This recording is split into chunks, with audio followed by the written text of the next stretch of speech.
Ações. Nosso Deus e nosso Pai, nós te louvamos, te bendizemos por mais um dia onde a tua misericórdia foi renovada esta manhã. Te agradecemos pelo teu amor, pela tua graça em nos manter e nos sustentar. E nos colocamos diante de ti agora, Pai, pedindo para que o Senhor fale aos nossos corações através da tua palavra e que possamos desfrutar deste momento através da comunhão, através do compartilhar e que possamos ouvir a sua palavra, Pai. Aquieta o nosso coração, tira qualquer preocupação com afazeres, com o dia a dia e que o teu Santo Espírito possa estar nos confortando e nos acalmando para poder escutar da tua palavra. Peço-te para que aqueles que ainda irão entrar, que o Senhor cuide deles, que o Senhor prepare também estes corações para aqueles que irão assistir depois e que possamos sair daqui não somente ouvintes, mas praticantes da tua palavra. Nós oramos agradecidos, certos da tua presença aqui conosco. Em nome de Senhor Jesus. Amém. Muito bem.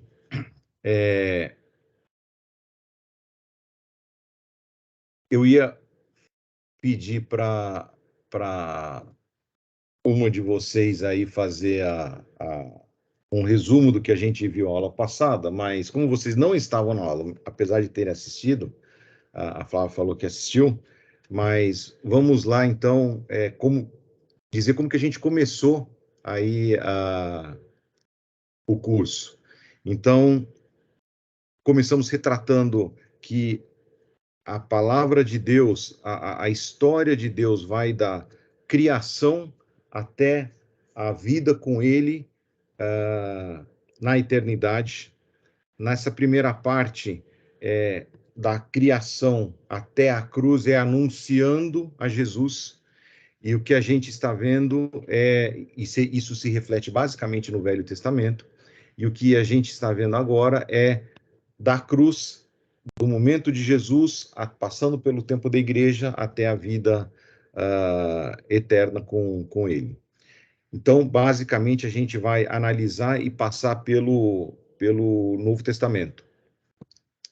E aí a gente começou na aula passada, falando um pouquinho sobre o que é importante para a gente entender ao lermos a Bíblia. E a gente viu que a palavra de Deus é revelada, que existe a revelação, e essa revelação é geral. Tem duas óticas: a revelação geral, que é feita através da criação de Deus, que não tem como a gente olhar essa natureza, as inúmeras espécies de plantas, de animais, e achar que isso tudo é do acaso. Isso tem um dom. O salmista fala nisso. Romanos capítulo 1 fala que a natureza fala a respeito de Deus e por isso nós somos indesculpáveis. E depois tem a revelação específica. E a revelação específica é aquilo através da palavra. No passado era através dos profetas falando a respeito de Jesus, e hoje nós temos a palavra. Parece até fácil, né? Depois de ter a palavra, fica fácil de acreditar. E mesmo assim, quem vai pegar e ler a palavra é difícil de entender. É difícil de entender porque não vem de nós. A fé é um dom de Deus. E a salvação e essa graça é um dom de Deus. Porque o homem tem esse livre-arbítrio, a gente vai falar um pouquinho mais disso lá na frente. Aí a gente viu que a palavra de Deus também ela é inspirada. Ela é inspirada por Deus. Então, quando a gente vê que Deus, toda a Escritura é inspirada por Deus, diz lá o texto lá de Timóteo, passou pelo ar de Deus. Então, Deus soprou essa palavra.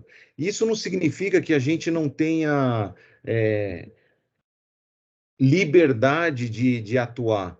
E eu coloquei isso no fórum da semana passada, que é como se a gente estivesse num barquinho. A gente caminha em determinada direção, mas é Deus que sopra a vela. Então, basta a gente descansar, sentar e descansar nessa condução que Deus faz para a nossa vida. Então, a gente viu esses conceitos básicos de como a gente olhar e interpretar a palavra. E hoje a gente vai ver um pouquinho. Perdão, e a gente estudou, a gente sempre quer trazer não só conhecimento, porque conhecimento qualquer um lê, mas a gente quer trazer isso de forma prática para a nossa vida. E a semana passada a gente viu sobre a mulher samaritana. E aí a gente viu a questão dos samaritanos, que era um povo rejeitado, aquele povo que veio da Síria, trouxe com ele outros conceitos de alguns deuses, e Jesus se revelou em toda a sua divindade a ela, e ela reconheceu e saiu contando desta boa nova. E isso traz para a gente o conceito de que o evangelho é tão grande, nos enche de tal forma que a gente não consegue guardar só para a gente. E até citei que tem uma música do Rebanhão, que é um grupo de gospel da década de 80, que fala: quero voltar ao primeiro amor, quando a gente queimava o coração por Jesus e queria falar para falar aos outros.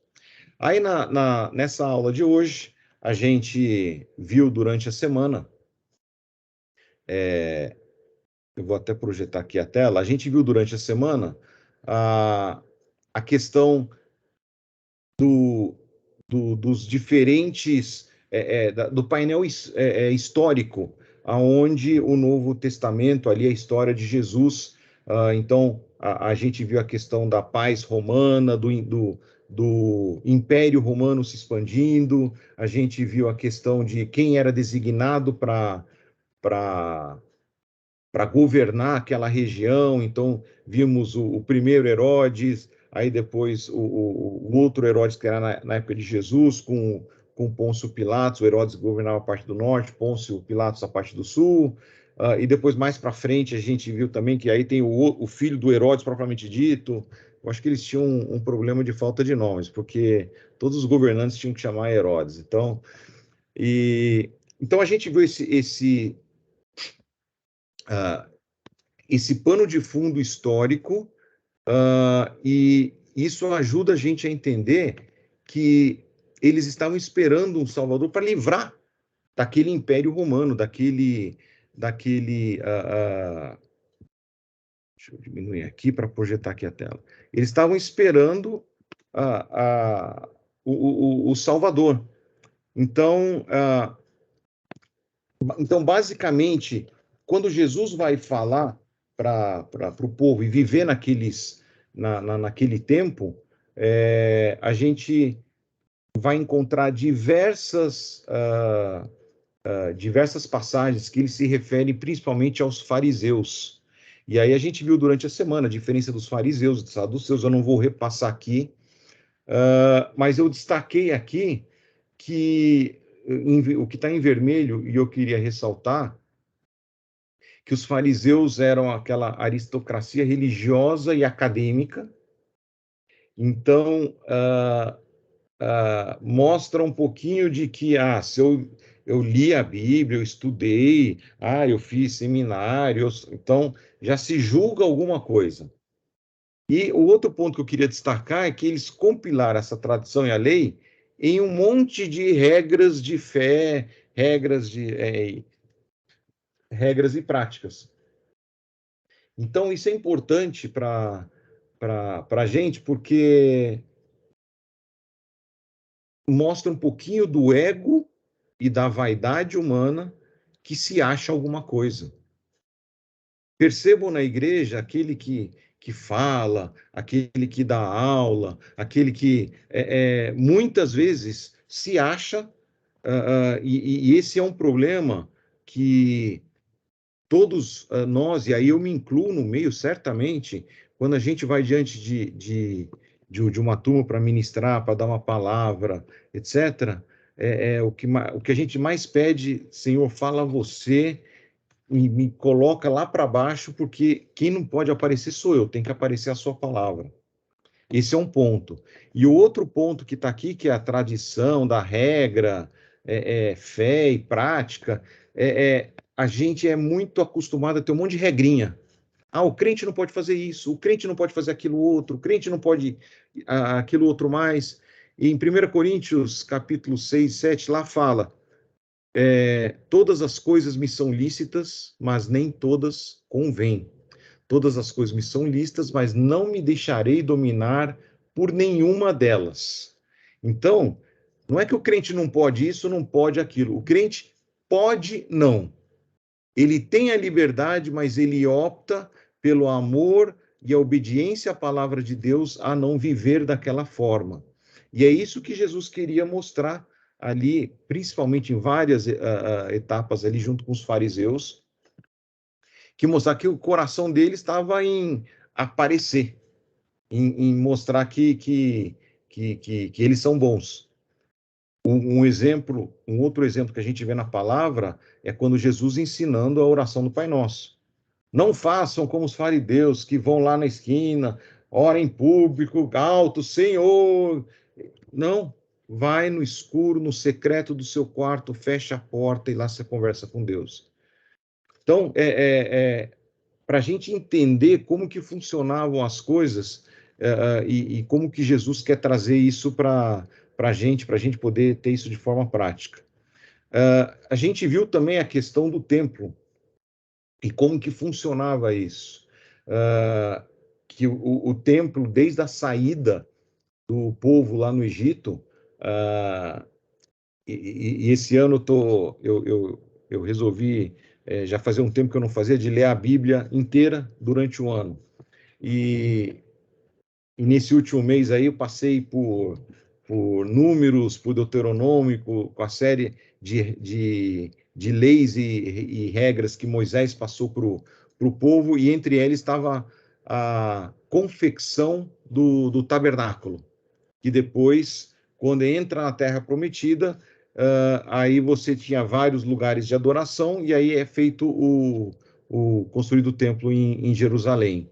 E era o lugar onde era reconhecidamente o lugar onde se aproximava, se achegava e se falava de Deus. É importante dizer que naquela época era a determinação de Deus e era onde Deus descia e falava com sacerdotes e no começo com Moisés para o povo. Mas lembrar sempre que no momento em que Jesus morre por nós, o véu que separava ali o acesso do sacerdote ali para falar com Deus, isso é rasgado. Isso daí é rasgado no sentido de que todo mundo tem livre acesso a Deus. Todo mundo. Não tem reserva, não tem privilégio, não. Isso é livre e acesso para todos. E aí é interessante, aqui de 7.000 sacerdotes, 10.000 levitas, e aí esse número se remete lá atrás, quando foi estabelecida a divisão das tribos, quando foi feito o censo lá atrás. E eu lembro que quando eu vi esses números, eu falei assim, nossa, muita gente, etc. Mas para pensar que você tinha um povo por volta de 2 milhões de pessoas saindo ali do Egito, montando o tabernáculo, então era tudo muito organizado, muito estruturado, mas isso traz consequências. É um funcionalismo público religioso. E aí você acaba tendo alguns problemas que Jesus vai abordar posteriormente. Mas a mensagem clara que fica aqui para a gente é que existia naquela época o templo, Jesus falava nas sinagogas, e a aula durante a semana ficou claro, a formação da sinagoga, quando o povo foi expulso e viveu ali no meio dos babilônios, escravos ali dos babilônicos, e mostrando que quando o véu rasga, Jesus é maior que tudo isso. Então, sair do regramento que a gente viu aqui, a prática, a regra, e mostrando que Jesus é muito maior que isso, que importa é adorá-lo aí de coração. Aí a gente viu aí a parábola do samaritano, e a gente viu essa história e lemos o texto durante a semana, e ficou alguns conceitos para a gente discutir aqui. Eu quero discutir o conceito samaritano e depois um outro trecho da palavra. Então, só para relembrar, é um desses doutores da lei, é essa elite religiosa. Então, estava caminhando de Jerusalém para Jericó, então, na primeira cidade mais importante para a segunda, encontra alguém quase morto, e aí o sacerdote desce, o levita dá aquela paradinha, não ajuda, e o pastor Jackson, muito bem no vídeo dele, explica que tenta até dar uma justificativa, tá quase morto, se eu encostar nele eu vou ficar impuro, vai ficar, sei lá, uma semana para poder eliminar a impureza, e aparece justamente quem? O nosso amigo samaritano, parente lá da mulher samaritana, que a gente viu na aula passada, e faz todo o investimento, um comprometimento financeiro. Ele era um homem de negócio, parou, perdeu negócio, e para ajudar. E aí a gente ficou com algumas perguntas. Então, qual a ênfase do ministério de Jesus? Por que a gente precisa saber da história, da política? E o que ele queria ensinar para a nossa vida? Então, eu vou parar de compartilhar o vídeo aqui e queria escutar um pouquinho de vocês. Para que então, qual é a ênfase do ministério de Jesus? Do pouco que a gente viu nessas duas primeiras aulas. Não, certamente servir, né? Perdão. Sim. Tendo que servir. Né? Servir de formas variadas, né? E quando eu olho para ele, quando eu olho para a vida dele, eu vejo ele a serviço. Servir. O que mais?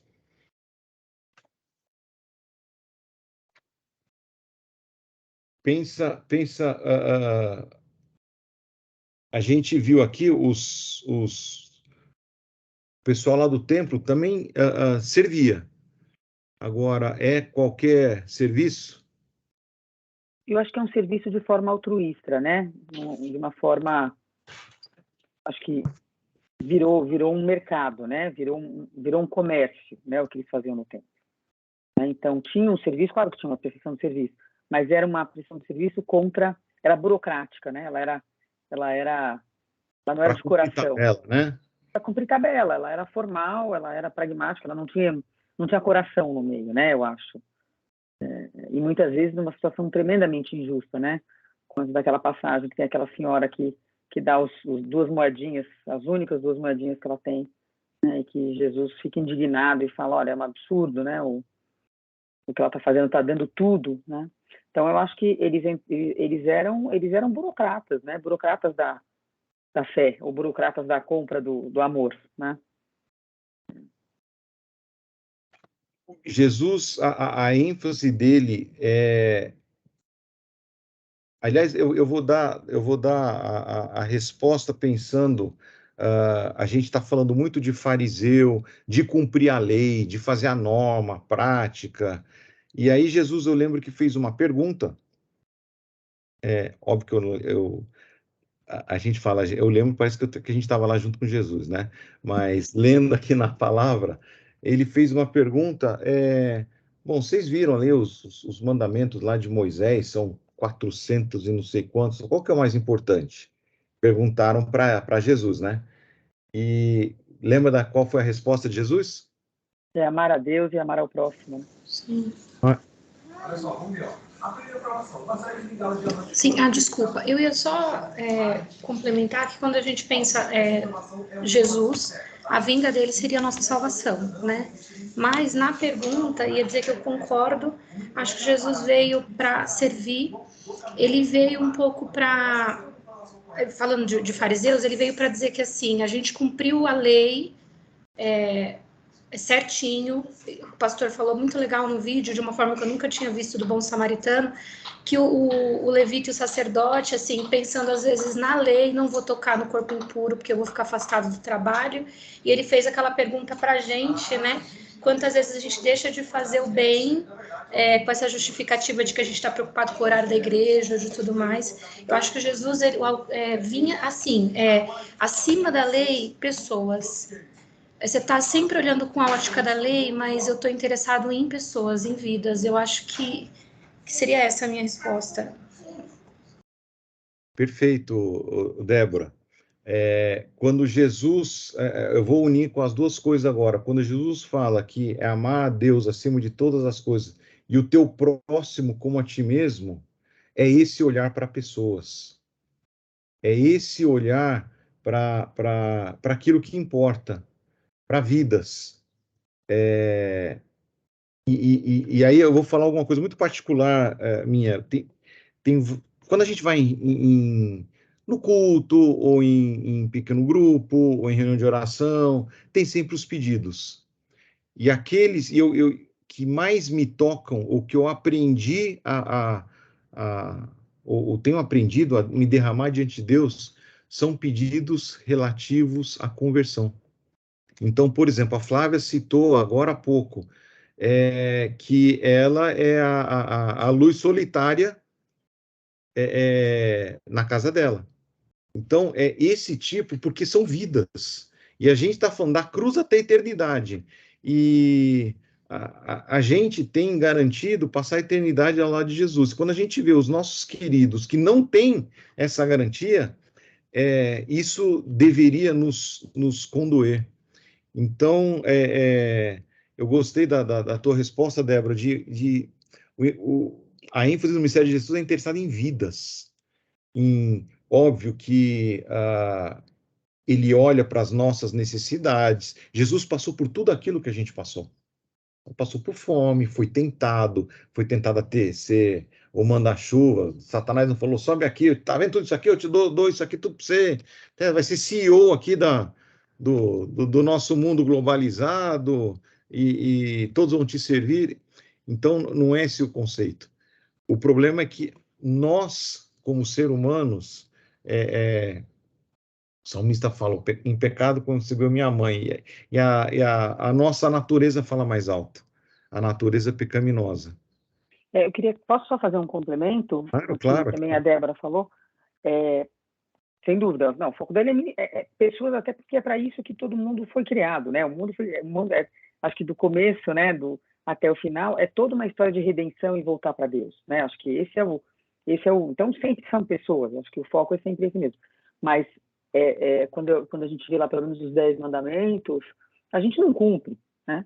E a gente não cumpre mesmo, né? A gente pode se achar melhor ali que o outro, num padrão que a gente pega ali do cara que, né, faz absurdos óbvios. Mas a verdade é que, né, Jesus não veio para abolir a lei, né? Ele mantém a lei. Ele fala, a lei é o parâmetro para a tua conduta, para mostrar para você o quanto você não consegue cumprir o padrão de Deus. Né? O padrão de Deus é muito alto. E né? Por isso a gente precisa de Jesus, senão não tem conciliação, a gente não consegue. Né? E a gente, às vezes, se pega se achando muito bom, muito generoso, né, muito caridoso, e na verdade, na hora que você vai na essência do ser humano, né, que é transformada, mas a gente vê que a gente é podrão mesmo, né? A gente é um problema, assim, mesmo. Né? Tem um pregador do século, agora eu vou esquecer o século dele, do Charles Spurgeon, vocês já devem ter ouvido falar. Adoro ele. E tem uma frase que é atribuída a ele que eu gosto demais, que quando ele está falando do batismo, que a simbologia do batismo é que você é mergulhado nas águas e você ressurge novo, limpo E óbvio que a água não tem nada a ver, tanto é que a gente viu na aula passada que o Jesus fala para a mulher samaritana, se tivesse da água da vida, então é essa. Mas Spurgeon fala assim, quando a gente é batizado, a gente afoga o velho homem para ressurgir para uma nova vida. E Spurgeon fala assim, mas o miserável do velho homem sabe nadar. É isso. Vem Ele e vem atrás da gente. vem atrás Mas é isso mesmo, né? Tá ficando para mim muito claro. E aí a gente precisa, cada vez, a gente vai percebendo, quando percebe isso para mim, é que eles falam, não, Senhor, é só contigo mesmo, porque se depender de mim, não tem saída, né? Por outro lado, a segunda pergunta que ficou para a gente responder é, então, mas por que é importante saber da história, da política no tempo de Jesus? E aí isso tem um pouquinho a ver com a revelação de Deus. Mas por que é importante a gente saber desse painel histórico, desse pano de fundo, do que acontecia lá atrás? Por que é importante a gente saber disso? Eu imagino que deve ter uma outra resposta aí um pouco mais sofisticada, mas eu diria que eu tenho que ter alguma referência para ter comparativo, senão eu também não consigo entender exatamente onde que as menções se encaixam, né? Então, eu acho muito difícil ler a palavra se eu não tenho o contexto do que está acontecendo. Fica mais pobre, né? Mas deve ter alguma outra, mas tem uma outra resposta aí mais eu ia concordo aqui com a Flávia, acho que para contextualizar, para boa interpretação, às vezes você lê um texto que acontece muito lá fora. Você pega um texto totalmente fora do contexto e aí eles aplicam uma interpretação, aí sai uma pregação gigantesca com uma coisa que não tem nada a ver com o que Deus queria trazer até nós com aquele texto. Então, eu acho que saber da política, do painel histórico, faz você entender o contexto, você interpreta, acho que de acordo com aquilo que o Espírito Santo, né, quer trazer para a gente, e não no meio dessa multidão de interpretações fora do contexto. E eu não sei se eu consegui deixar claro. O que vocês duas falaram é isso. E eu vou um pouquinho além. Quando a gente lê a Bíblia, e não é à toa que no seminário uma das matérias é a interpretação. Como é que chama a matéria? O termo grego me fugiu o nome. Mas é isso a respeito da interpretação da Bíblia. E principalmente quando a gente vai estudar assuntos como escatologia, que vai ser a nossa última aula, quando a gente falar sobre Apocalipse, os eventos do futuro, etc., para ter uma coerência com o que está escrito na Bíblia e entender, e aí eu adoto essa posição, que a gente tem que ter uma interpretação literal do que está escrito, até o momento que é óbvio que não é literal. Vou dar um exemplo. Jesus falou, eu sou a porta. Então, Jesus não é uma porta de cedro ou de aço com maçaneta de ouro ou com dobradiça no meio ou dobradiça vertical. Não, ele fica claro que não dá para ter uma interpretação física, ele não é uma porta física, mas sim ele é o caminho. Então, eu utilizo muito desse conceito de interpretar o que está escrito efetivamente, e quando está claro que não dá para ser físico, aí você faz a metáfora, a alegoria, etc. Por quê? Porque senão fica muito a muito quem está subjetivo, interpretando. né? Muito interpretativo. E aí eu uso como exemplo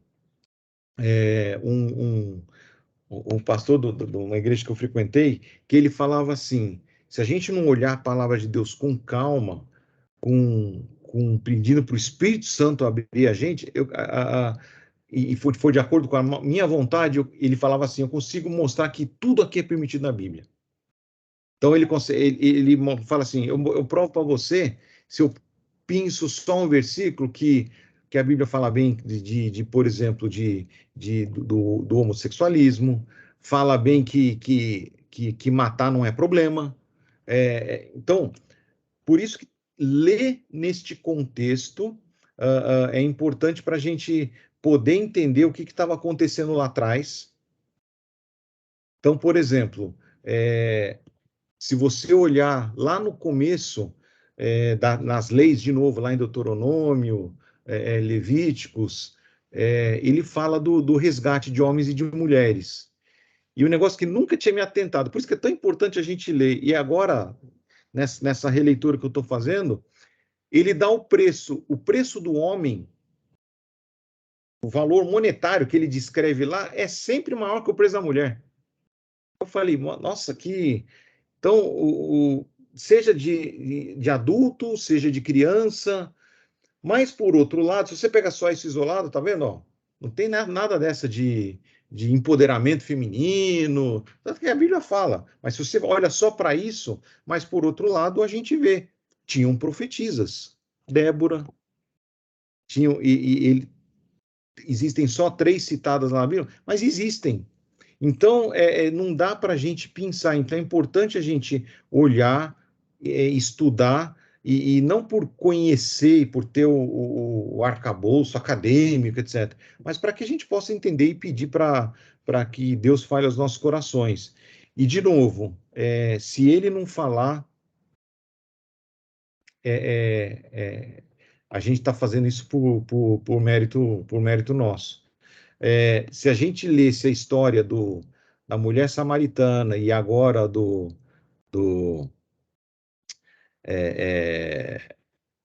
da parábola agora do bom samaritano indo para Jerusalém, se a gente não conhecesse o contexto histórico, ficaria difícil para a gente entender aquilo que Jesus está mostrando para a gente.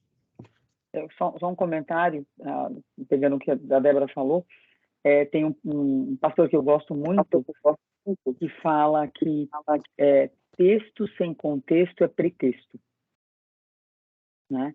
Que se você tira de fato do contexto, você monta qualquer coisa, que aí fecha, né, Ricardo, o que você está falando, qualquer interpretação é possível, né? Então, é isso aí. Débora, eu já ouvi essa frase, Flávio, eu gosto bastante também. Eu ouvi com o Luciano Subirá, não sei se foi outra pessoa que falou, mas... Eu ouvi há muitos anos atrás, eu já fui de um outro ministério, eu estou há 9 anos aqui na IB Morumbi, mas antes disso eu fui da Igreja Renascer por 15 anos, né? Eu sou nova, mas conheci Jesus bem novinha. E aí lá quem falava era um bispo, chamava Bispo Betão. E ele sempre falava isso, que o texto, fora do contexto, ele era pretexto. Ele repetia muito, desde muito nova. Eu ouvi essa frase, gosto bastante. É isso aí. E o que a gente tira de ensinamento para nós? E aí, eu vou querer ouvir de cada um de vocês, porque tem um ensinamento geral que a gente meio que já discutiu aqui, mas você, desta vez, porque cada vez que a gente lê, Deus fala de forma diferente para a gente, mas dessa vez, o que Deus falou para você quando vocês leram essa parábola do bom samaritano? O que te chamou a atenção? Posso começar aqui, aproveitar que a casa está em 1 minuto de silêncio? Foi muito novo, vendo o vídeo aí, daquele jeito que o pastor falou, nessa ótica de que eu sempre julguei o levita e o samaritano de uma outra forma. Nossa, como aquele crente que só é crente mesmo na frente da igreja. Eu sempre tive outro olhar para os dois. E aí o pastor trouxe aquele olhar de que eles estavam cumprindo a lei, eles estavam assim, faltou ali o tato de deixa eu ver se está morto mesmo, mas eles se esconderam atrás de eu estou fazendo o que a lei manda, não vou tocar num corpo impuro, eu tenho aí o ministério, eu estou indo para Jericó talvez para fazer algo até do ministério, então eu vou ter que ficar separado. Me falou de uma forma totalmente diferente, que às vezes a gente deixa de fazer o bem colocando como desculpa esse outro bem maior, né? Eu não faço bem em nome do bem maior, então eu não paro para ajudar alguém porque eu estou atrasado para o trabalho, eu não faço uma determinada coisa porque eu estou atrasada para o culto, porque hoje era eu que abri o culto, eu que ia levar a primeira oração e eu estou atrasada, e aí alguém aparece perto de mim, eu falto empurrar com o pé, vai para longe porque eu estou atrasada, eu tenho que fazer esse bem maior, eu tenho que cumprir o bem maior, e a gente nem sabe se aquilo ali era, como dizem, Jesus disfarçado no meio do caminho, né? Para ver se eu ia fazer, não em nome do bem maior, mas fazer aquilo que ele quer, que é olhar para o próximo, que é cuidar do próximo. Acho que teve um significado todo novo para mim, todo diferente, porque eu olhei até com mais misericórdia o levita e o sacerdote, com uma preocupação às vezes tão grande com a responsabilidade deles no templo. Sei que tem outras milhares de interpretações, mas foi essa que me veio. Às vezes uma preocupação tão grande no serviço que ele tem que fazer e que cumprir, eu não posso tocar, porque eu tenho que estar indo a caminho, senão eu vou ficar afastado. E olhei até com mais misericórdia para os dois dessa vez. Até fiz assim, fiquei buscando dentro de mim quantas vezes eu deixei de fazer algo que talvez era o Senhor me colocando ali no caminho naquele momento, porque eu tinha uma outra coisa que eu julgava tão importante para fazer. Acho que foi essa reflexão que me trouxe aqui dessa vez. Legal, Débora. Você está muda, Flávia?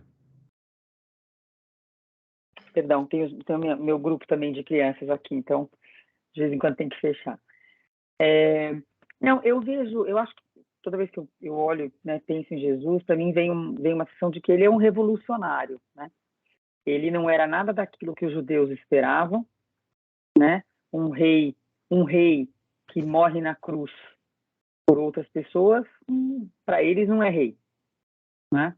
Então ele veio revolucionar todos os paradigmas. Eu acho que eles tinham ali muito constituídos, muito fixos, já muito acertados, muito alicerçados na dinâmica ali e acho que a parábola do bom samaritano para mim é Jesus, né? Ele não é que ele ignora a lei, não é isso, mas a lei tem que ser colocada dentro do contexto maior, que é a redenção do ser humano, né? Ela não existe porque ela existe, ela não é burocrática, ela tem uma função, né? Então, Deus é santo, por isso que a gente tem que tentar, né, estar no caminho da purificação, porque você tem que estar ali no contexto. E eu acho que na parábola do bom samaritano, o que a Débora falou, acho que é isso mesmo. Os outros dois estavam sendo burocraticamente corretos, mas fora do contexto do que Deus quer. E eu vejo Jesus atuando no bom samaritano, né? Quer dizer, como bom samaritano. Ele vai e ele faz tudo que ninguém faz, né? Que é acessar o largado, não importa se estava subindo ou descendo para Jerusalém, né? Ele vai lá e ele faz e se mostra, né, claramente na sua natureza, né? Acho que... Quando eu estava lendo e assistindo o vídeo de novo, o que me chamou a atenção é fácil para a gente julgar os outros.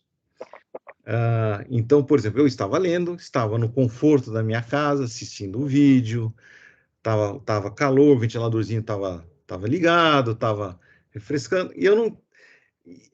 E eu julgando os outros. E ultimamente, quando eu vejo...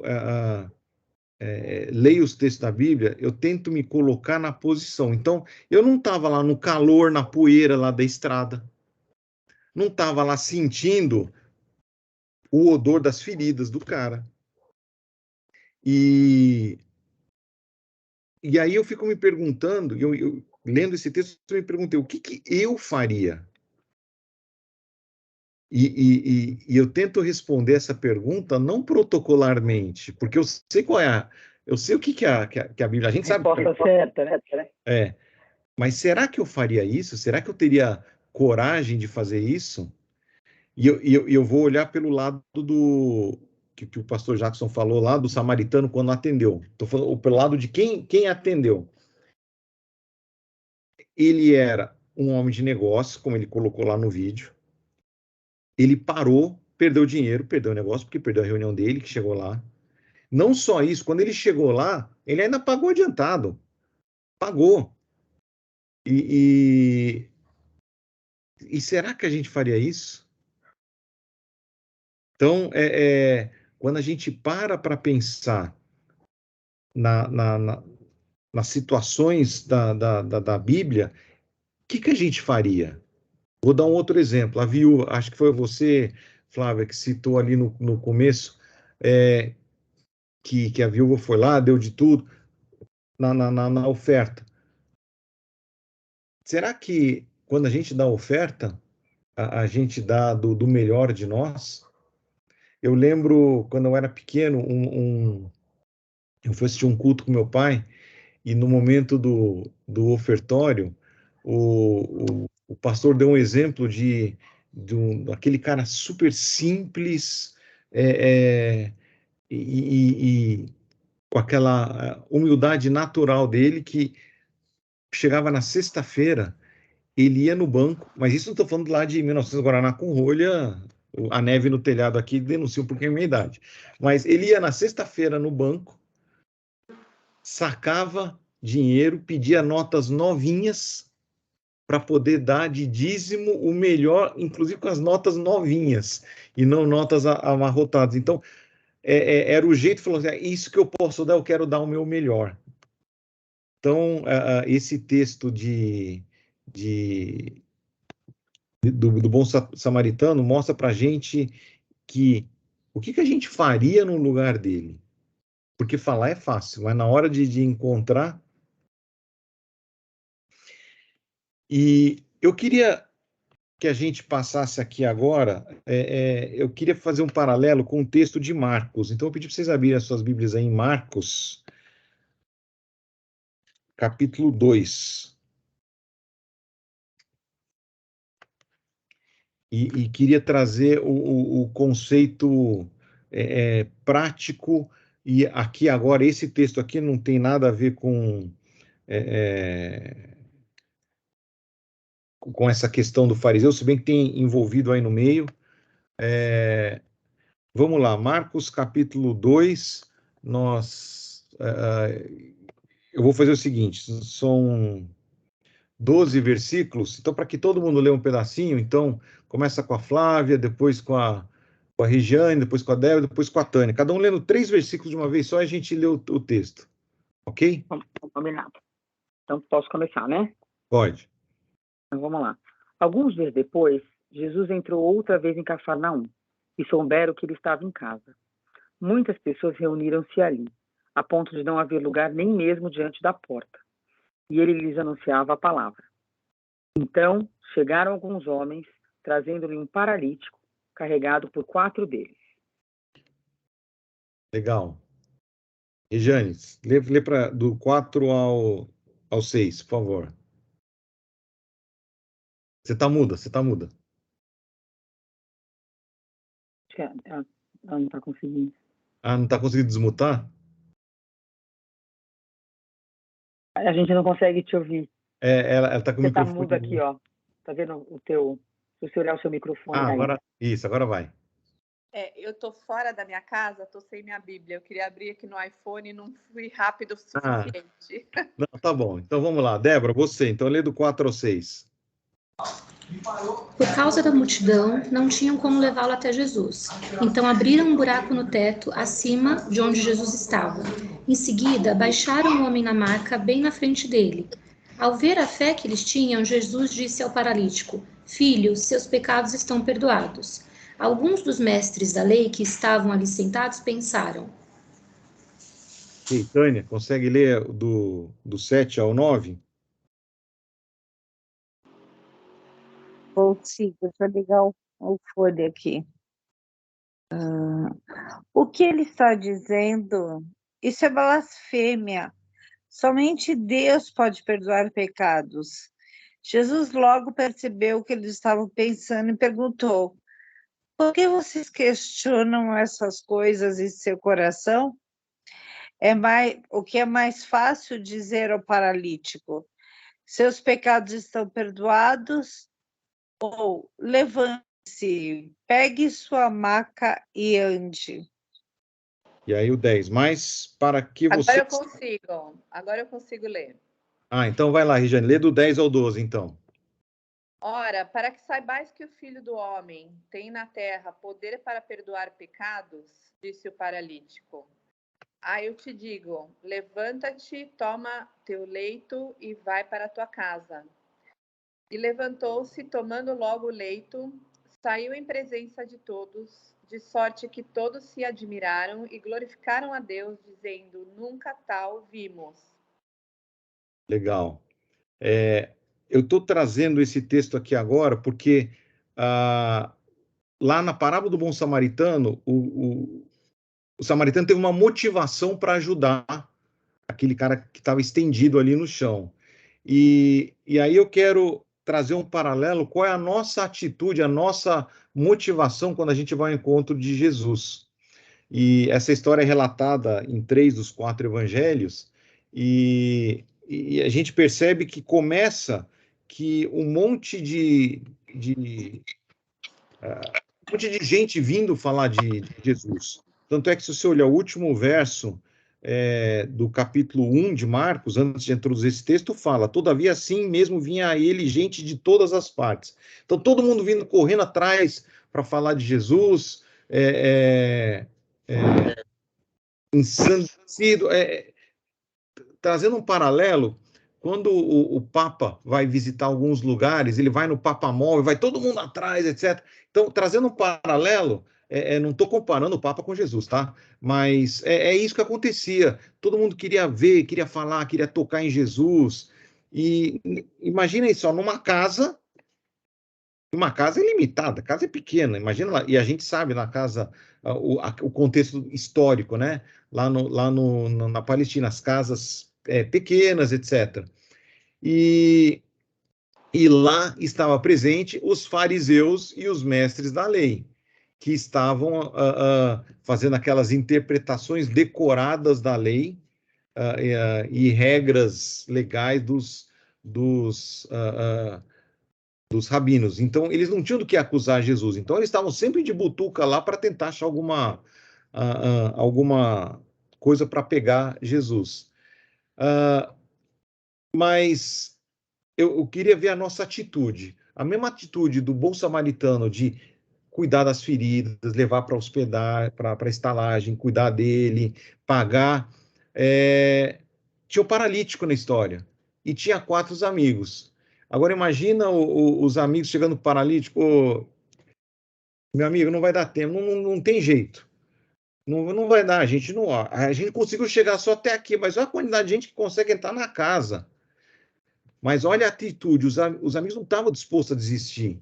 Subiram a escada externa da casa que levava ao telhado, a um terraço, que diante da construção lá, por isso do contexto histórico lá, que normalmente era uma camada grossa de barro, e eles estavam dispostos a gastar energia para ajudar esse amigo. Então, subiram essa escada, quebraram o telhado. Então, tanto é que no verso 5, o Jesus falando, vendo a fé que eles tinham, Jesus disse para o paralítico. Então, a fé não era só do paralítico, a fé dos amigos. Não, Jesus pode te curar. Então, os pecados estão perdoados. E então, perceba que a questão dos amigos, a persistência. E outra, para quebrar o telhado da casa, que não era nem deles, depois isso tinha um custo, tinha um comprometimento financeiro. Então, essa é a atitude, essa é a motivação, a mesma motivação que teve lá o samaritano para ajudar lá à beira da estrada, aqui os 4 amigos, não, nós vamos ajudar, e o foco estava naquele que estava necessitado, que era o paralítico. Então, a gente viu a motivação dos amigos, for amor, persistência, serviço. E aqui, quando a gente fez a pergunta que a gente viu no vídeo durante a semana, qual é a ênfase do ministério de Jesus? E a gente viu que é demonstrar amor, a vida, o que Jesus primeiro faz? Ele curou o paralítico? Não. Está aí no verso 5. Filho, os seus pecados estão perdoados. Interessante, né? Porque ele fala primeiro da necessidade espiritual, depois a física. Ou seja, nós podemos viver com enfermidades físicas, mas não podemos sobreviver sem o perdão de Deus. E em outros textos de cura de paralítico, junto ao tanque de Betesda, sempre é a cura espiritual primeiro.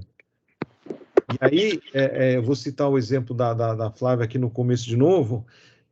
Quando a gente fica sabendo de pessoas que não conhecem o Senhor Jesus como Salvador, isso devia ser prioridade na nossa lista. Porque a necessidade espiritual. Porque tem muita gente que vem para Deus na hora da dificuldade, na hora da dor, na hora da falta do emprego, na hora da falta do sustento.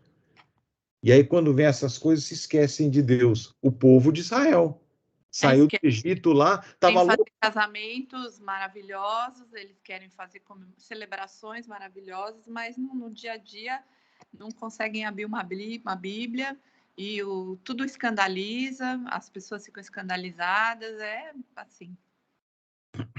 O povo... Uma amiga uma amiga que eu tenho muito, agora com vocês eu tenho mais contato com crentes, né? Mas eu tenho muito assim, eu sou realmente uma solitária, tanto entre amigos, quanto no lugar do trabalho, quanto na família. Então eu sou a desgarrada que Deus foi lá e falou, não, volta, né? Eu me sinto isso, né? Assim, realmente eu estava ali.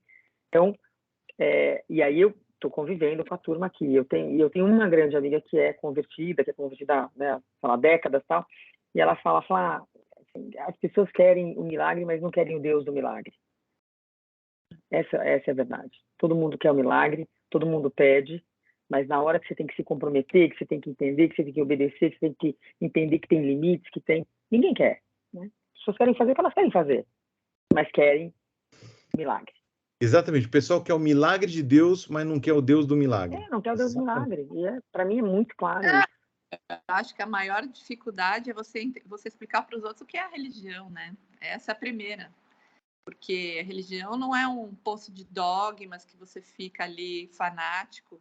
A religião é um caminho que você escolhe. Jesus deixou um caminho, deixou várias coisas escritas, vários exemplos de vida que a cruz tem um significado muito grande e as pessoas não separam isso de uma religião fanática, né? Eu iria até além, viu? É uma mensagem, é um estilo de vida, caminhar com Cristo. E não você dizer, você tem que ir para aquela igreja se esguelar e cantar com pentecostal e ficar lá, dando dinheiro, sei lá o quê.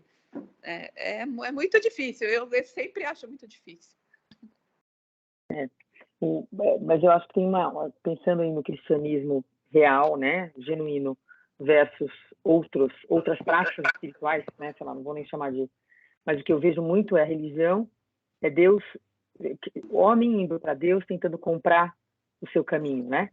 Ele vai para Deus, ele quer ser bom, ele quer fazer a prática, ele quer dar o dinheiro, porque ele acha que assim ele compra, né? Eu acho que o cristianismo, quando eu olho para tudo, eu falo, nossa, é o contrário, né? É Deus vindo atrás do homem, falando, venha, eu tô aqui por você, minha graça é suficiente, né? Agora me obedeça, porque isso significa que você me obedecer é um sinal do seu amor por mim. Não é para me comprar, você não me compra, nada que a gente faça compra Deus, né? Agora, as religiões tentam comprar, né? E as mensagens, cada mensagem faz você renascer, é como uma faxina mental que você passa cada vez que você lê. Também. Essa semana eu estava lendo sobre aquela passagem do sal da terra. É tão bonito aquilo, gente. É tão assim, né? Esse significado desse versículo. E aí eu estava numa aula de desenho e me veio a inspiração de comentar sobre essa passagem, que justamente uma pessoa estava dizendo que se sentia mal, porque ela era assim, que ela tinha que mudar. E é uma pessoa que está inspirando outras pessoas pela arte. Estamos saindo aqui do contexto, mas é só para falar do valor da palavra. Aí eu mencionei no chat sobre essa passagem do sal da terra. E geralmente as pessoas, quando ouvem algum cristão falando, elas param, elas ficam sempre escandalizadas. Por que isso, né? Esse viver o cristianismo, como viveu a parábola do samaritano, esses 4 amigos, é essa comunhão. Por isso que Hebreus fala, não deixe de se reunir, como é o costume de alguns, porque isso nos traz a força e esse compartilhar um do outro. E aqui eu queria propor um negócio nesse nosso... A nossa turma aqui de escola dominical não deixa de ser um pequeno grupo. Então, a proposição que eu faço é para vocês, entre nós aqui, a gente trocar os dados de contato, tem o grupo lá do WhatsApp, e para a gente orar um pelos outros, colocar a gente, de vez em quando, a Flávia citou aí, ela se sente sozinha, tem uma ou outra amiga crente para poder buscar, mas aqui a gente tem gente tão valoroso e comprometido com Deus, e é isso que... aqui nesse grupo você tem os 4 amigos, que vai ajudar na hora, na hora da dificuldade. Então, orar por exemplo, pela salvação dos teus familiares, orar, por exemplo, pela saúde da Tânia, e outras. A gente precisa saber, e para colocar isso e agir, e não ficar só no texto. Então, não é fácil isso. Eu confesso, tenho uma dificuldade muito grande de aquietar o coração para sentar e orar. Mas exige essa obediência. Na sexta-feira teve o nosso PG e falou uma frase interessante, que a gente pode estar passando um problema, e ele usou um termo. Então, tudo bem, dói, etc. Então, chora, chora, chora, chora, depois tira o CH e fica só ora. Ora, ora, ora. Então, chora, chora, chora, depois que chorou, tira o CH e ora. Então, e pode ver que o salmista, em vários salmos que ele começa ali, o Salmo 13, os salmos ali, principalmente do começo, que ele fala, Senhor, estão me perseguindo, meu inimigo, mas aí ele termina, mas eu confio no Senhor, a minha esperança está no Senhor. Então, é isso que a gente tem que se ajudar e se fortalecer aqui. Adorei o tirar o CH e hora. Muito bom, vou adotar, Ricardo. Eu escutei isso no nosso PG, quem estava dando estudo lá falou isso lá no nosso PG na sexta-feira. Cadê o chat aqui? Porque aí eu já vou colocar aqui no chat para... Vocês têm lá o meu contato, é que acho que vocês não conseguem colocar lá no... A gente consegue mandar mensagem para você.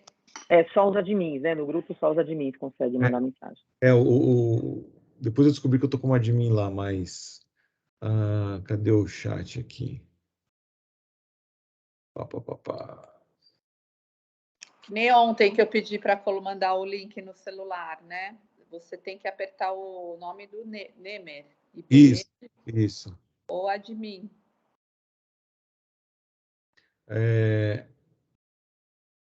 Bom, vocês estão lá no grupo, vocês conseguem enxergar o meu